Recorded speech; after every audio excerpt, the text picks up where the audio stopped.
بسم الله الرحمن الرحيم. إن الحمد لله نحمده ونستعينه ونستغفره ونؤمن به ونتوكل عليه ونعوذ بالله من شرور أنفسنا وسيئات أعمالنا من يهد الله فلا مضل له ومن يضلل فلا هادي له وأشهد أن لا إله إلا الله وحده لا شريك له وأشهد أن محمدا عبده ورسوله أرسله بالحق بشيرا ونذيرا وداعيا إلى الله بإذنه وسراجا منيرا أما بعد فإن خير الحديث كتاب الله وخير الهدي هدي محمد صلى الله عليه وسلم وشر الأمور محدثاتها وكل محدثة بدعة وكل بدعة ضلالة وكل ضلالة في النار. فقد قال الله تبارك وتعالى في كلامه المجيد: أعوذ بالله السميع العليم من الشيطان الرجيم. بسم الله الرحمن الرحيم. يا أيها الذين آمنوا اتقوا الله وقولوا قولا سديدا يصلح لكم أعمالكم ويغفر لكم ذنوبكم ومن يطع الله ورسوله فقد فاز فوزا عظيما. يا أيها الذين آمنوا اتقوا الله حق تقاته ولا تموتن إلا وأنتم مسلمون. يا أيها الناس اتقوا ربكم الذي خلقكم من نفس واحدة وخلق منها زوجها وبث منهما رجالا كثيرا ونساء واتقوا الله الذي تساءلون به والأرحام إن الله كان عليكم رقيبا. معزز حاضرین اور برادر نشین خواتین، ہر قسم کی تعریف اللہ سبحانہ و تعالیٰ ہی کے لیے لائق ہے، اور ہم سب ہر وقت، ہر لمحہ اور ہر پل اپنے اللہ بزرگ و برتر کی حمد و ثنا اور تعریف بجا لاتے رہیں، کیونکہ اس نے ہم سب کو انسان بنایا، انسانوں میں مسلمان بنایا، مسلمانوں میں امت محمدیہ کے شرف سے نوازا ہے۔ اسی لیے ہم ہمیشہ اللہ کی تعریف بجا لاتے رہیں۔ سبحان اللہ و بحمدہ، سبحان اللہ العظیم، سبحان اللہ و بحمدہ عدد خلقہ ورضا نفسہ وزنۃ عرشہ ومداد کلماتہ۔ درود و سلام ہو پیارے نبی جناب محمد رسول اللہ صلی اللہ علیہ وسلم کی ذات پر کہ آپ نے اللہ کا یہ دین ہم تک مکمل طور پر پہنچا دیا ہے۔ اللہم صلی علی محمد و بارک وسلم۔ معزز حاضرین، آج اس عنوان کے تحت میں آپ کے سامنے تھوڑی دیر خطاب کروں گا۔ دراصل یہ عنوان میں اس وقت تیاری کیا تھا جب رمضان کے مہینے میں ہم یہ دیکھ رہے تھے کہ جہاں بجا مسلمانوں کے جوش و خروش نے جو عبادت سے سرشار ہو کر اپنے گھروں سے نکلے ہیں، وہ اجتماعات اور نمازوں کے ذریعے سے شاہراہوں کو انہوں نے مسدود کر کے رکھ دیا تھا، اور اس ضمن میں جو تکالیف عوام الناس کو جھیلنی پڑ رہی تھی،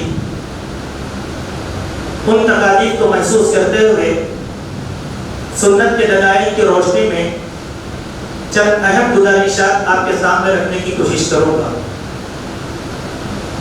اللہ سبحانہ و تعالیٰ نے انسانوں کو چلنے پھرنے اور جانوروں کو چلنے پھرنے کے لیے راستے بنائے ہیں، اور یہ راستے زمین پر بھی ہیں اور آسمان پر بھی۔ زمین کے راستے تو ہمیں سمجھ میں آتے ہیں، لیکن آسمان کے راستے ہم نے دیکھا نہیں۔ لیکن اللہ نے قرآن میں اس کا بھی تذکرہ فرمایا کہ وَلَقَدْ خَلَقْنَا فَوْقَكُمْ سَبْعَ طَرَائِقَ وَمَا كُنَّا عَنِ الْخَلْقِ غَافِلِينَ۔ آسمان کی دنیا پر ہم نے 7 راستے بنائے ہیں اور ان راستوں سے ہم غافل نہیں۔ ہم یہ دیکھتے ہیں کہ جنگلات میں جانور بھی اپنے راستے میں چلتے ہیں، ہوائی جہاز اڑنے والے وہ بھی اپنے راستوں پر چلتے ہیں، اور جب بھی یہ مخلوقات اپنا راستہ چھوڑ دیتی ہیں تو مشکلات کے اندر پھنس جاتی ہیں۔ اسی لیے راستے کی بہت اہمیت اللہ کے نبی صلی اللہ علیہ وسلم نے ہمارے سامنے بتلایا ہے۔ اسی راستے کو عربی زبان میں طریق بھی کہتے ہیں، سبیل بھی کہتے ہیں، صراط بھی کہتے ہیں، اور ہم اپنی دعاؤں میں اللہ تعالیٰ سے عرض کرتے ہیں کہ اہدنا الصراط المستقیم، اے اللہ سیدھے راستے پر چلا۔ تو یہاں پر راستے کی اہمیت کا اندازہ ہم کو بتایا گیا ہے۔ اسی طریقے سے بعض محاورے راستے کے لیے ہم لوگ استعمال کرتے ہیں، جیسے اہل لغت نے ان محاوروں کو لکھا کہ راستہ بنانا، راستہ بچانا، راستہ بتانا، راستہ بھٹکنا، یہ سب ایسے مترادفات ہیں جو راستے کی حقیقت کو ہمارے سامنے واضح کرتی ہیں۔ اسی لیے ہر مسلمان کو اس بات کا خیال کرنا چاہیے کہ وہ اپنے نبی علیہ السلام کے ارشادات کو پیش نظر رکھ کر راستوں کی اہمیت کو سمجھنے کی کوشش کرے، چونکہ عمومی طور پر اس چیز کو ہم معمولی سمجھ کر چھوڑ دیتے ہیں، لیکن اللہ تبارک و تعالیٰ کے پاس یہ چیز یا تو ہمارے بہترین اعمال کو اطاعت کرنے کا سبب بن جاتی ہے، یا اس کا احترام اور اس کا انتظام کرنے کی وجہ سے اللہ تعالیٰ اس معمولی عمل سے جنت نواز دیتا ہے۔ اس بات کی اہمیت کو ہم سمجھنے کی کوشش کریں۔ کسی بھی مسلمان کا کام یہ نہیں ہوتا کہ وہ راستہ روک کر اپنی خوشیاں ادا کرے، نہیں۔ جیسے ہمارے پاس ہوتا ہے کہ شادی بیاہ یا تقاریب ہوتی ہیں تو ہم گلیوں میں ڈیرا ڈال کر راستے مسدود کر دیتے ہیں، نہیں، ہمارے گھر کے اندر فنکشن ہے اور مجبوراً راہ گزرنے والوں کو راستہ بدل کر چلنا پڑتا ہے، یہ کوئی آسان بات نہیں ہوتی۔ اسی طریقے سے ہم جلسے جلوس کرتے ہیں، اجتماعات کرتے ہیں، دین کی بات سنانا چاہتے ہیں، راستہ روک کر۔ اور میرے بھائی، راستہ روک کر دین کی بات کیسے سکھائی جا سکتی ہے کہ جس نبی نے راستے کے حقوق بتائے ہم نے اس کو پامال کر دیا اور ہم اللہ کے نبی کی بات سنانا چاہتے ہیں؟ نہیں، لوگوں کو تکلیف دینا یہ ہمارا دین نہیں سکھاتا۔ ہاں، اغیار کے بعد چونکہ لوگوں کو تکلیف دینا ہی مقصد ہے، اسی لیے ہم دیکھتے ہیں کہ اغیار کی دینوں میں لوگوں کی حاجات، مصیبتوں اور ضرورتوں کا پاس و لحاظ نہیں رکھا جاتا۔ اس چیز کو ہم ہمارے ملک کی عوام میں اچھی طریقے سے محسوس کر سکتے ہیں۔ جیسے آپ دیکھیں کہ ہمارے غیر مسلم بھائیوں کی عیدیں آتی ہیں تو وہ راستے کو مسدود کر دیتے ہیں، 10 دن تک گلی کوچوں کے راستے کو بند کر دیتے ہیں، گنیش کے منڈپ سجا دیتے ہیں، عید اور تہوار میں، دیپاولی میں یہاں سے وہاں تک پٹاخے لگا کر آنے جانے والوں کے راستوں کو مسدود کر دیتے ہیں۔ یقینی معنوں میں اس وقت ہم لوگوں کو تکلیف ہوتی ہے۔ ایسے ہی سوچو، اگر یہی کام ہم کرتے ہیں تو دوسروں کو کیسے تکلیف ہو سکتی ہے؟ ہمارے دین نے یہ بات نہیں سکھایا، بلکہ راستوں کی سہولت پیدا کرنا یہ بھی دعوت اللہ کا ذریعہ ہے اور مسلمانیت کا ایک منفرد مقام اور مرتبہ ہے۔ چنانچہ اس تمہید کے بعد میں ایک حدیث آپ کو سناتا ہوں جو ابو داؤد کے اندر بیان کی گئی۔ حضرت سہل بن معاذ رضی اللہ عنہ بیان فرماتے ہیں کہ ایک غزوے سے ہم واپس ہو رہے تھے تو اللہ کے پیارے حبیب جناب محمد رسول اللہ صلی اللہ علیہ وسلم نے عرض کیا کہ اے لوگوں سنو، ہم ایک غزوے سے نکلے ہیں اور اب دوسری جگہ جا رہے ہیں، لہذا جب ہم غزوے میں پہنچے تو اس وقت یہ ہوا کہ کچھ لوگ چلتے چلتے لوگوں کے راستے میں اپنے خیمے لگا دیے، اور یہ خیمے لگانے والے عام مسلمان نہیں تھے، حضرات صحابہ مجاہدین تھے۔ غزوے میں نکلے اور وہاں پر خیمے لگا دیے، ڈیرے لگا دیے اور رات گزار لیا۔ اللہ کے پیارے نبی جناب محمد رسول اللہ صلی اللہ علیہ وسلم کو اس بات کا پتہ چلا تو آپ صلی اللہ علیہ وسلم نے صحابہ سے خطاب کر کے فرمایا کہ ایک اعلان کرنے والے سے کہا کہ جاؤ اور میری طرف سے اس بات کا اعلان کر دو کہ جس شخص نے بھی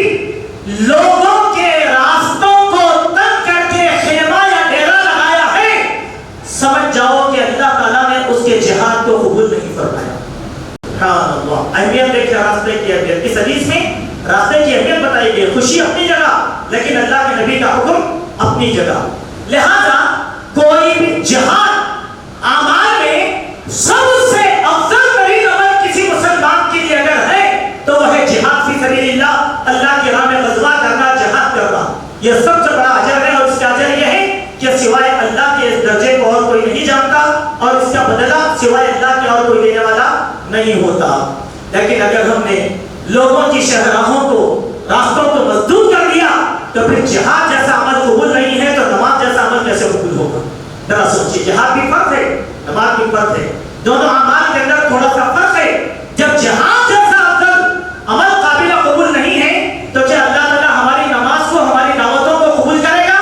ہرگز نہیں. آئیے اسی دن میں اللہ کے نبی صلی اللہ علیہ وسلم نے جو انسانیت کے لیے رحمت للعالمین تھے, اس ضمن میں جو تعلیمات دی ہیں, آپ نے انسانوں کے ساتھ ساتھ جانوروں کے راستوں کا بھی خیال فرمایا. جیسے حدیث شریف میں آتا ہے, اور یہ حدیث ابو داؤد کی حدیث, اللہ کے نبی بیان فرماتے ہیں, حضرت ابو ہریرہ اس حدیث کے راوی, اذا سافرتم فی القصب فآتوا الإبل حقها وإذا سافرتم في الجنب فاسروا السير وإذا أردتم التعريف فتنقبوا عن الطريق. اے لوگو سنو, جب تم سرسبز علاقوں میں سفر کرو تو اونٹوں کا حق ادا کرو, تاکہ وہاں اونٹوں کو کھلا چھوڑ دو, اپنے جانوروں کو سواری کے وہ ہریالی سے استفادہ کر لیں گے, اپنا پیٹ پھیر لیں گے اور اپنی تھکن اتار دیں گے.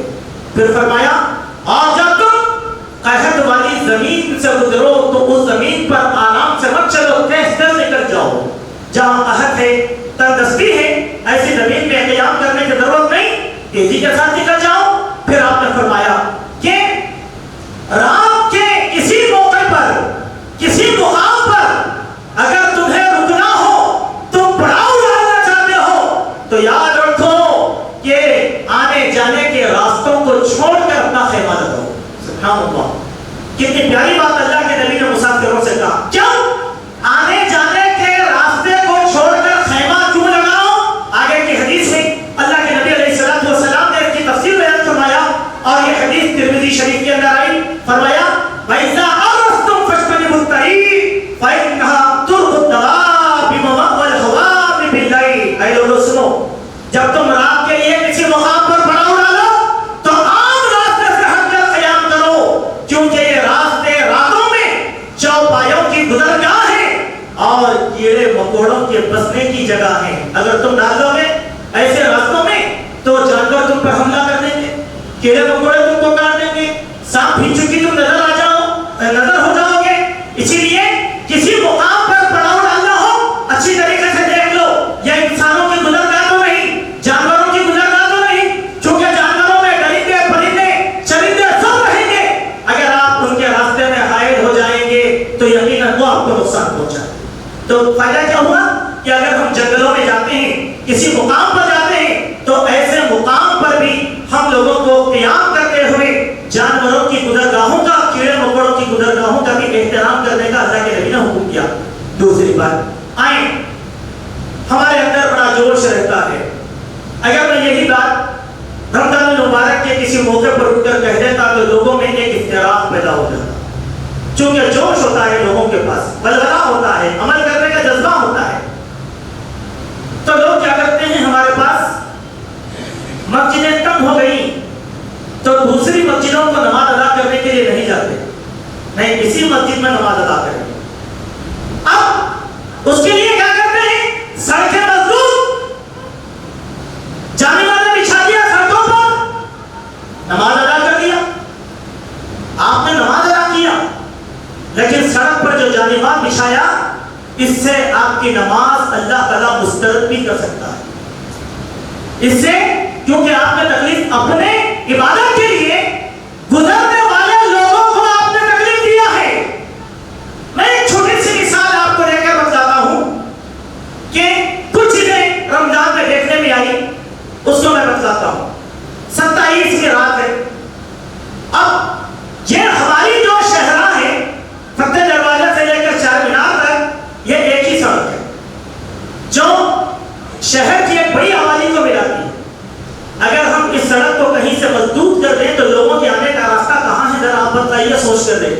ایک راستے کو آپ بند کر دیجئے، پھر اس آبادی میں اگر آپ کو آنا ہے تو شمشیر گنج سے ڈھونڈ کر آنا پڑے گا یا افضل گنج سے ڈھونڈ کر آپ کو یہاں پر آنا پڑے گا۔ ایک اور ایک مثال آپ کو دیتا ہوں، اپنے ذہن میں لائیے اس بات کو۔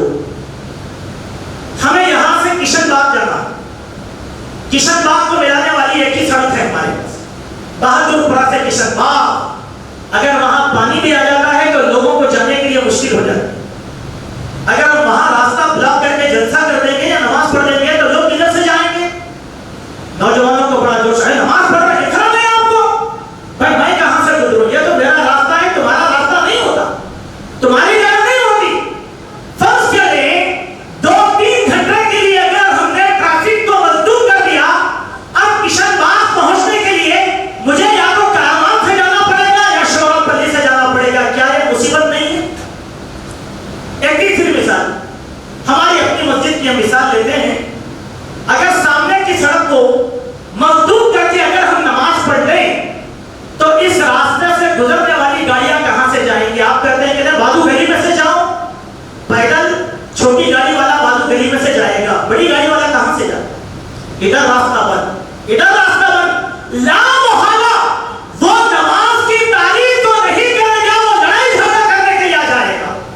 سبحان اللہ، آپ نے عمل تو اچھا کیا، نماز ادا کر رہے ہیں اللہ تعالیٰ کی، لیکن کہاں لوگوں کی شہرہ پر آئیے۔ اس ضمن میں نے احادیث تلاش کرنا چاہا تو 3 احادیث مجھے دستیاب ہوئی کتب احادیث میں۔ اللہ کے پیارے نبی صلی اللہ علیہ وسلم کی حدیث، یہ حدیث ہر مسجد کی انتظامیہ کو یاد رکھنا چاہیے، ہر نماز پڑھنے والے مصلی کو یہ حدیث یاد رکھنا چاہیے۔ مسند احمد بن حنبل کی حدیث، اور اس حدیث کے راوی حضرت جابر بن عبداللہ رضی اللہ عنہ ہیں، وہ بیان فرماتے ہیں کہ رسول اللہ صلی اللہ علیہ وسلم نے ارشاد فرمایا وَإِيَّاكُمْ وَالصَّلَاةُ عَلَى جَنَابِ الطَّرِيقِ، اے لوگوں تمہارے لیے ضروری ہے کہ تم راستے کے درمیان میں نمازیں ہرگز نہ پڑھو۔ نماز کا تذکرہ ہے، ایاکم کے معنی رکنے کے لیے لازمی لفظ، وعلیکم کے معنی کرنے کے لیے لازمی، تو رکانا چاہا اللہ کے نبی نے، کیا کہا؟ ایاکم تمہارے لیے ضروری ہے کہ تم شاہراہوں کے اوپر نماز ہرگز نہ پڑھو۔ سبحان اللہ، اللہ کے نبی کی حدیث نص صریح آ گئی۔ اب کوئی بھی مسلمان راستہ روک کر نماز ہرگز نہیں پڑھ سکتا، چونکہ راستے پر چلنے والے کا حق ہے، اس کا حق ادا کرنا ہمارے لیے ضروری ہے۔ دوسری حدیث اس میں حضرت سیاد بن معروف بیان فرماتے ہیں، ابن ابی شیبہ کی حدیث، رأى عمر بن الخطاب قوما يصلون على الطريق فقال صلوا في المساجد۔ حضرت عمر بن الخطاب رضی اللہ عنہ نے ہم جیسے کچھ لوگوں کو دیکھا کہ وہ راستے میں لوگوں کا راستہ مسدود کر کے نماز پڑھ رہے ہیں، تو حضرت عمر رضی اللہ عنہ نے فرمایا کہ نہیں، اپنی نماز مسجد میں ادا کرو، راستے میں نہیں، مسجد میں ادا کرو۔ اسی میں تیسری حدیث جب ابی شیبہ میں آئی، حضرت ابراہیم بن عبد العلا بیان فرماتے ہیں، ان سہیل بن عفرہ انه كان ينهى عن الصلاة عن الطريق۔ حضرت سہیل بن عفرہ رضی اللہ عنہ جب بھی کسی آدمی کو یا کچھ لوگوں کی شہراہوں پر نماز ادا کرتے دیکھتے تو ان کو نماز پڑھنے سے منع کر دیتے اور کہتے کہ جاؤ۔ یہ 3 حدیثیں میں نے آپ کے سامنے رکھا، اس سے معلوم یہ ہوا مسجد میں نماز ادا کرنا، سڑک پہ نہیں، سڑک پہ نہیں، نماز کی جگہ مسجد حق ہے۔ ہر مومن کیا کہ وہ لازماً مسجد میں آ کر نماز ادا کرے، مسجد کے باہر نہیں۔ لہذا یہاں پر ہم آگے کی بات کہنے سے پہلے تھوڑی دیر کے لیے رکیں گے، کچھ باتوں کا استفسار ادباً آپ کے سامنے کرنا چاہتے ہیں۔ مسجد بھر گئی تو آپ اعلان کر دیجئے مسجد تنگ ہو گئی، دوسری مسجد چلے جائیں، کیونکہ مسجدیں بہت ہیں۔ ہماری ایک مصیبت ہے، وہ کیا ہے؟ جو مساجد میں عموماً دیکھنے میں آئی اور ہماری مسجد میں بھی یہ بات دیکھنے میں آتی ہے، وہ کیا ہے؟ اعتکاف والے اعتکاف کا پردہ اٹھانا نہیں چاہتے۔ نہیں، اعتکاف کا ڈر نہیں، کیوں؟ آپ اعتکاف کا ڈیرا اٹھائیں گے تو آپ کا اعتکاف ٹوٹ جائے گا۔ دیکھیں، اعتکاف سنت ہے، نماز فرض ہے، ایک سنت کے لیے آپ فرض کے لیے تکلیفیں پیدا کر رہے ہیں۔ ڈیرا اٹھا لیجیے، لوگ فرض نماز ادا کریں گے، اپنا ڈیرا ڈال لیجیے، جگہ تک نہیں ہوگی۔ ہمارے مندر میں جگہ کم کیوں ہوتی ہے؟ اعتکاف والے پورا اعتکاف ڈال دیتے ہیں اور جگہ کم ہو جاتی ہے۔ پہلی غلطی اس کی اصلاح کریں۔ دوسری غلطی، بعض لوگوں کی عادت ہوتی ہے، ارے بھائی اوپر چلے جائیے، اوپر جگہ ہے، وہ اوپر جانا نہیں چاہتے۔ بھائی مسجد کو توسیع کرنے کے لیے چھت پہ چھت ڈالا گیا تاکہ شہروں پر لوگ نماز نہ پڑھیں، لیکن ہم لوگ کیا کرتے ہیں؟ نہیں، سیدھے کا سیدھا مسجد پہ اوپر جانا نہیں چاہتے، لہٰذا کیا کر رہے ہیں؟ جانے والا روڈ پہ بچھاؤ، نماز پڑھ دو، ادھر تھوڑے نگران، ادھر تھوڑے نگران، لوگوں کو تکلیف۔ میں آپ سے ایک سوال کرتا ہوں، آپ نے تو نماز ادا کر دیا اپنی سوچ کے لحاظ سے، کبھی یہ سوچے آپ کی نماز ان نمازیوں کے حق میں کتنے لوگوں کی گالی گلوچ سے موجود بن گئی؟ آج جو گروگرام کے اندر ہو رہا ہے مسلمانوں کی اسی غفلت کا نتیجہ ہے۔ آج برادران وطن ان کی باتیں ہمیں کھٹکتی ہیں، کیوں؟ ہماری غلطیوں پر ہماری نظر نہیں ہوتی۔ بعض علماء کرام نے فتویٰ نافذ کر دیا، ایک مسلح پہ ایک ہی نماز ہوگی، لہذا دوبارہ مسجد میں نہیں، اس مسجد کے اندر امام بدلتے ہوئے کئی جماعتیں قائم کی جا سکتی ہیں تاکہ لوگ مسجد کے اندر نماز ادا کر سکیں۔ ایک نماز کے لیے مسجد بنانے کا کوئی فائدہ نہیں، نہ کوئی مقصد ہے۔ جماعت بھر گئی، انتظار کیجئے، ایک جماعت ہوگی، دوسری پڑھیں گے، تیسری پڑھیں گے، چوتھی پڑھیں گے۔ اللہ اکبر، آپ تو یہاں سوچتے ہیں، میں آپ سے ایک سوال کرتا ہوں، ذرا سوچیے۔ ہم برصغیر ہند و پاک میں رہتے ہیں، ایسے مسائل سے ہم گزرتے ہیں، لیکن آپ یورپ اور امریکہ میں رہیں تو ان لوگوں کو کیسے سمجھائیں گے؟ وہاں پر نیو کیسل میں جمعیت اہل حدیث کی جانب سے عید کی نماز کا اہتمام ہوتا ہے، ایک گراؤنڈ گورنمنٹ ان کو دے دیتی ہے۔ اب پچھلے وقت نماز میں 20,000 آدمی وہاں پر تھے، گراؤنڈ چھوٹا پڑ گیا، لوگ بہت آ گئے، 20,000 آدمی، نماز کیسے ادا کریں؟ 11 مرتبہ جماعتیں وہاں پر قائم کی گئی، کیوں؟ جگہ نہیں ہے بھائی، انگریز ملک ہے، آپ کو نماز پڑھنے کی اجازت مل گئی، بس یہی کافی تھا۔ اگر وہاں یہ فتویٰ دے دیا جاتا اس جگہ پر ایک ہی نماز ہوتی تو یہ چیز سوچنے کے قابل تھی، محض نظر تھی۔ اسی لیے ایسے کیوں نہیں ہوتا کہ ایک مسجد میں تنگی ہونے کی وجہ سے کئی جماعتیں کیوں نہیں بنائی جا سکتی ہے؟ سنت اول وقت میں آئے اور جو ہے جماعتیں ادا کریں، لیکن ہم لوگ یہ کام نہیں کرنا چاہتے، جس کی وجہ سے ہمارا تصادم بار بار غیر مسلموں کے ذریعے سے ہوتا ہے۔ مسجد میں نماز ادا کریں۔ ایک تیسرا پہلو تھا آج کے خطبے کا جس کو میں نے آپ کے سامنے رکھا، وہ ہے چوتھا پہلو۔ بعض لوگوں کی یہ عادتیں ہوتی ہیں کہ وہ لوگوں کے گزرگاہوں میں کچرا وچرا پھینک دیتے، گھر میں سے پیکٹ نکالا روڈ پہ پھینک دیا، اور بعض جگہ تو ایسی بدتمیزی بھی چلتی ہے کہ ملٹی فلور میں لوگ رہتے ہیں، کھڑکی میں سے کچرا پھینک دیتے ہیں، گزرنے والوں کے اوپر کچرا گر جاتا ہے، خیال نہیں رہتا لوگوں کو۔ یہی نہیں بلکہ بعض شہروں میں ایسے ہوتا ہے کہ لوگ جو ہے ادھر ادھر دیکھا اور کوئی بھی نہیں دکھا تو وہاں پر استنجا کر دیا اور جو ہے بولو بلا سے فارغ ہو گئے، ان کو یہ تک احساس نہیں ہوتا کہ یہاں سے لوگوں کی گزرگاہ ہے۔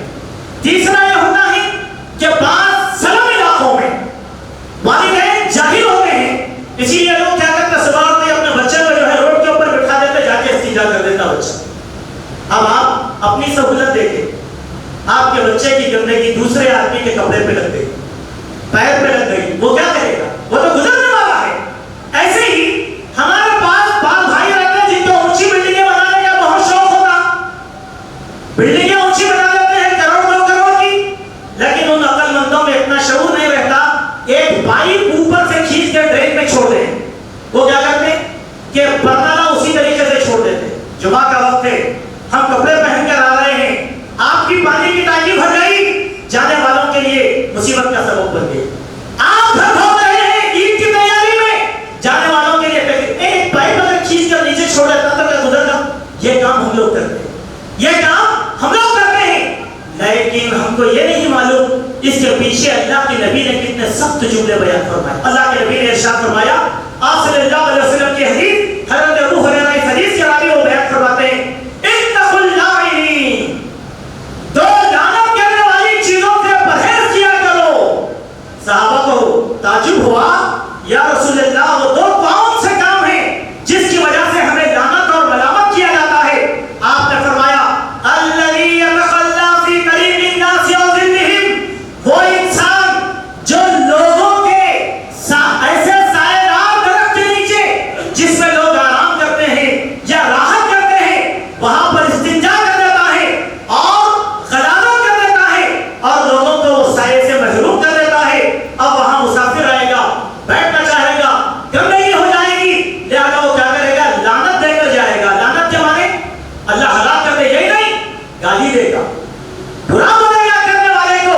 اسی لیے اللہ کے نبی نے لعنت والی چیزوں میں کیا لعنت والی چیزیں یہی لوگوں کے راستے میں غلط کر دینا، سائیدار درخت کے نیچے غلط کر دینا، یہ لوگوں کے لیے تکلیف کا سبب بنتی ہے جس کی وجہ سے لوگ لعنت اور ملامت کرتے ہیں۔ ایسے ہی ایک حدیث ہے مسند احمد بن حنبل کی جس میں اللہ کے نبی صلی اللہ علیہ وسلم نے ارشاد فرمایا کہ لعنت والے 3 مقامات سے بچو۔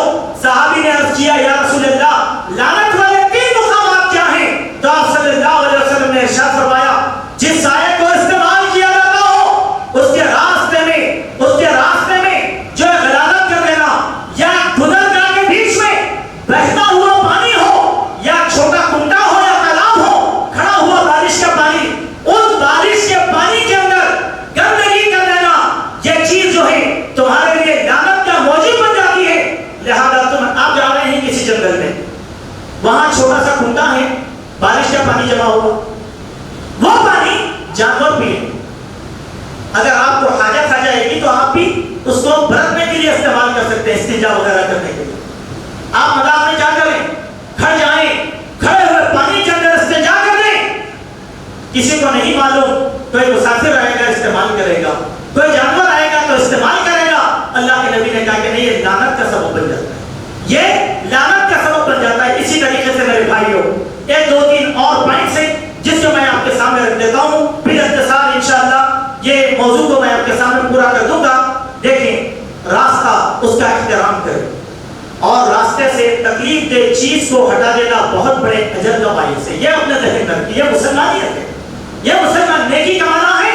کچھ کام کرو، اللہ بڑی نیکی دے گا، بہت نیکی عطا فرمائے گا، اتنی نیکی عطا فرمائے گا کہ اللہ سبحانہ و تعالیٰ اس کے بدلے میں ہم کو جنت بھی عطا فرما دے گا۔ سبحان اللہ۔ دیکھیں، اللہ کے نبی صلی اللہ علیہ وسلم نے فرمایا، حضرت ابو ذر رضی اللہ عنہ اس حدیث کے راوی ہیں، وہ بیان فرماتے ہیں کہ اللہ کے نبی نے فرمایا صبح ہوتی ہے تو ابن آدم کا ایک ایک انگ پر صدقہ لازم ہو جاتا ہے، ایک ایک جوڑ پر صدقہ لازم ہو جاتا ہے، چنانچہ اس کا اپنے ملنے والوں کو سلام کرنا صدقہ ہے، برائی سے روکنا صدقہ ہے، راستے سے تکلیف دہ چیز کو ہٹا دینا یہ بھی صدقہ ہے، اور اپنی بیوی سے محبت کرنا یہ بھی صدقہ ہے، اور ان سب چیزوں میں چاش کی 2 رکعت نماز ادا کر دینا یہ سب سے بڑا صدقہ ہے۔ سبحان اللہ۔ یہ حدیث ابو داؤد میں، اس میں کیا آیا؟ صدقہ۔ ہمارے جوڑ ہیں جسم کے جوڑ ہیں، ان جوڑوں کا صدقہ لازم ہے، اس کو ادا کرنے کے لیے کیا کریں؟ راستے سے تکلیف دہ چیز کو ہٹا دیں۔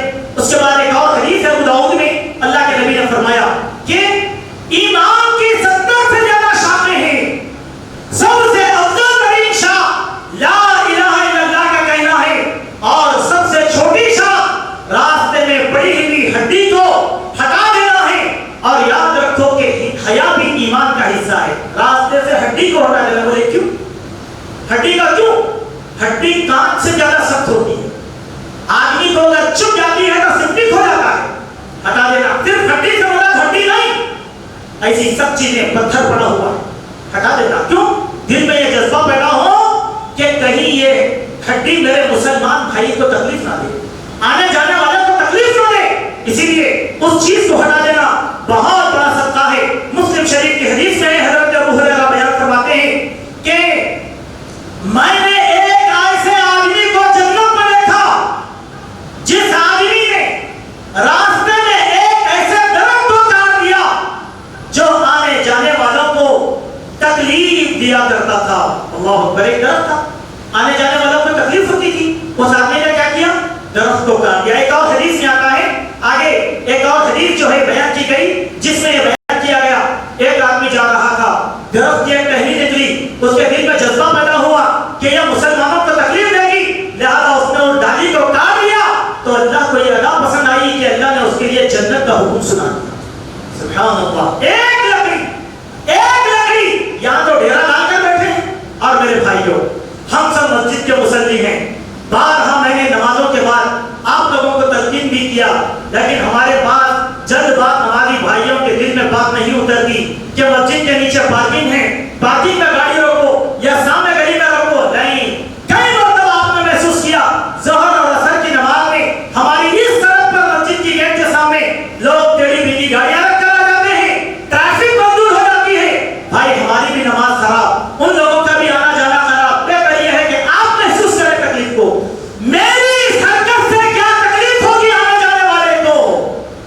سبحان اللہ. دیکھیے یہ تو تعصب کا زمانہ. ہندو دیکھ کر بولے گا یہی معاملہ مسلمانوں کا. اہل حدیث مسجد ہو تو بدعتی دیکھ کر بولے گا وہابیوں سے یہی پرابلم ہے. سبحان اللہ. کوئی اچھی بات تو نہیں بولے گا. اس سے بتا رہا سامنے گاڑی رکھیے, بازو گلی میں پارکنگ کر دیں یا نیچے پارکنگ کر دیں, ہوگا کیا؟ آپ کے لیے آسانی پیدا, آپ آرام سے نماز ادا کریں گے, آنے جانے والوں کے لیے تکلیف کا باعث نہیں بنیں گے. صدقہ کمانا ہے, جنت کمانا ہے. صرف نماز سے جنت نہیں ملے گی. نہ جانے وہ کون سا عمل ہے جو اللہ کو بھا جائے اور ہم کو جنت حاصل ہو جائے. اللہ تعالیٰ کو وہ عمل پسند آئے اور اللہ تعالیٰ ہم کو جنت نصیب کر دے. اس دن میں اور بھی مواد ہیں لیکن وقت نہیں ہے کہ وہ تفصیلات میں آپ کے سامنے رکھ سکوں. لیکن یہ مختصر سی باتیں تھیں جس کو میں نے آپ کے سامنے رکھنے کی کوشش کیا ہے. اللہ ہم ان باتوں پر عمل کریں. اللہ تعالیٰ سے دعا ہے الہ العالمین کہی گئی باتوں پر حسن عمل کی توفیق عطا فرما. یا رب العالمین ہماری غلطیوں کی اصلاح کرنے کی توفیق عطا فرما. اے اللہ ہمارے دلوں کو دعوت اللہ کے لیے لوگوں کے حق میں نرم بنا دے. اے اللہ سخت مزاجی سے ہم سب کو دور فرما. اے اللہ ہمارے ہر عمل کو دعوت اللہ کا ذریعہ بنا دے. یا رب العالمین جانے انجانے ہونے والی خطاؤں کو درگزر فرما. یا رب العالمین شرک سے بچا, توحید کے راستے ہمارے لیے آسان فرما. اے اللہ بدعات سے بچا, سنتوں پر عمل کرنے کی توفیق عطا فرما. اے اللہ ہمارے بوڑھے والدین کے حال پر رحمت کرم کا معاملہ فرما. اے اللہ ہمارے رشتے ناتوں میں مضبوطی اور استحکام نصیب فرما. اے اللہ دلوں کی تدورتوں سے بچا. اے اللہ رنجشوں سے بچا. یا رب العالمین ہمارے دیش کے اکناف اور اکناف میں جہاں لوگوں کو قتل کیا جا رہا ہے اور اے اللہ ہمارے نوجوان شہید کیے جا رہے ہیں. اے اللہ تیرے نبی کے نام پر یہ نوجوان شہید کیے جا رہے ہیں. اے اللہ ان نوجوانوں کو شہادت کا درجہ نصیب فرما. اے اللہ جس نے ہمارے نبی علیہ السلام سے دشمنی کی ہے اے اللہ یا تو ان کو ہدایت دے دے یا اے اللہ ان کو نیست و نابود فرما دے. اے اللہ ہم تمام مسلمانوں کو صبر عطا فرما. اے اللہ استقامت نصیب فرما. اے اللہ حوصلہ نصیب فرما. اے اللہ بے جا جذبات سے ہمارے نوجوانوں کو دور رہنے کی توفیق عطا فرما. اے اللہ ہماری دعاؤں کو قبول فرما جو ہم زبان حال سے مانگ رہے ہیں. اے اللہ ہمارے دل کی تمناؤں کو پورا فرما. اقول قولی ھذا استغفر اللہ من کل ذنب واتوب الیہ.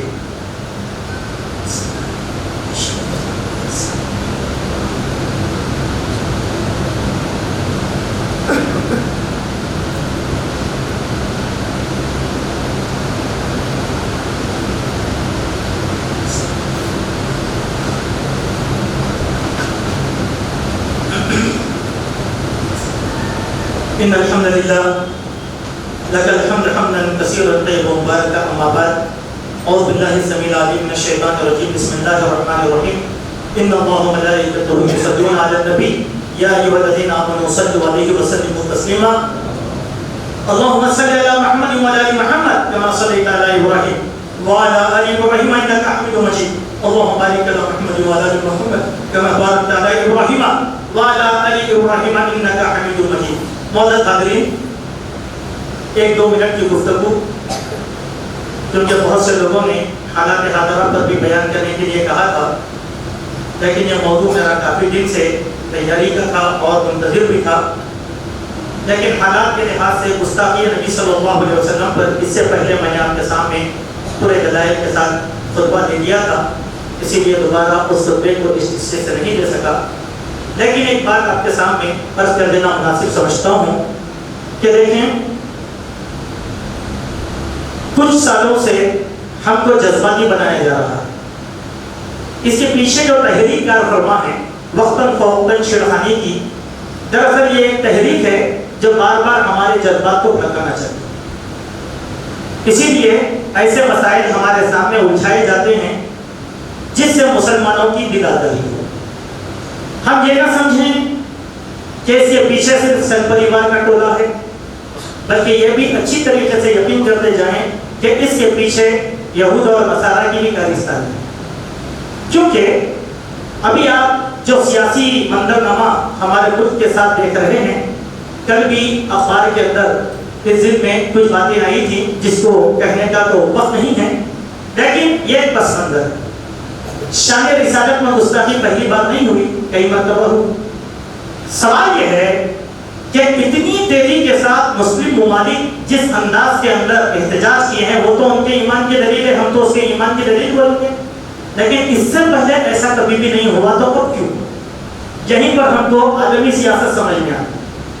اور عالمی سیاست اس ضد میں تھی کہ یو ایف نے چابی پھیرائی اور عربوں نے احتجاج کیا، اس سے ہم کو طاقت مل گئی، لیکن اصل چابی تو وہاں تھی، اصل چابی وہاں سے پھیرائی گئی. یہ ایک سیاسی ایجنڈا ہے. ورنہ آپ بتائیے کہ ان دونوں ملعونین کو غیر متوقع طور پر اللہ کے نبی صلی اللہ علیہ وسلم کی زندگی اور آپ کی زوجہ مطہرہ ام المومنین حضرت عائشہ کے بارے میں لبکشائی کرنے کا اختیار کیا تھا؟ حالانکہ حالات بھی ویسے نہیں تھے، لیکن انہوں نے یہ لبکشائی کیوں کی؟ اور بار بار ایک بات کہا کہ حضرت کم سن لڑکی سے محمد صلی اللہ علیہ وسلم نے نکاح کیا. اس دن میں کچھ مسلمانوں کے چہرے بھی ہمارے سامنے آئے، اور ان مسلمانوں میں سب سے بڑا چہرہ تھا اہل تشیع اور جو ہے منکرین حدیث کا. حضرت عائشہ پہ غیر مسلموں کو اتنا تعجب نہیں تھا جتنا اہل تشیع اور منکرین حدیث کو ہر زمانے میں رہا. اور منکرین حدیث نے بار بار حضرت عائشہ کے نکاح کو موضوع بنا کر بخاری کی احادیث کا انکار کرنے کا سلسلہ جاری کیا. اسی لیے آپ اچھی طریقے سے جانتے ہیں کہ علماء کا ایک ایسا گروپ ہے جو سب پریوار کا ٹولہ بنا ہوا ہے، اور وہ لوگ اس قسم کے نظامی مسائل کا مواد ان کو فراہم کرتے ہیں. ورنہ پھر جو نپو شرما نے جو اعتراض کیا تھا، اگر وہ کتابوں کو کھول کے پڑھ لیتی تو اس کو خود اس کے اعتراض کا جواب مل جاتا تھا.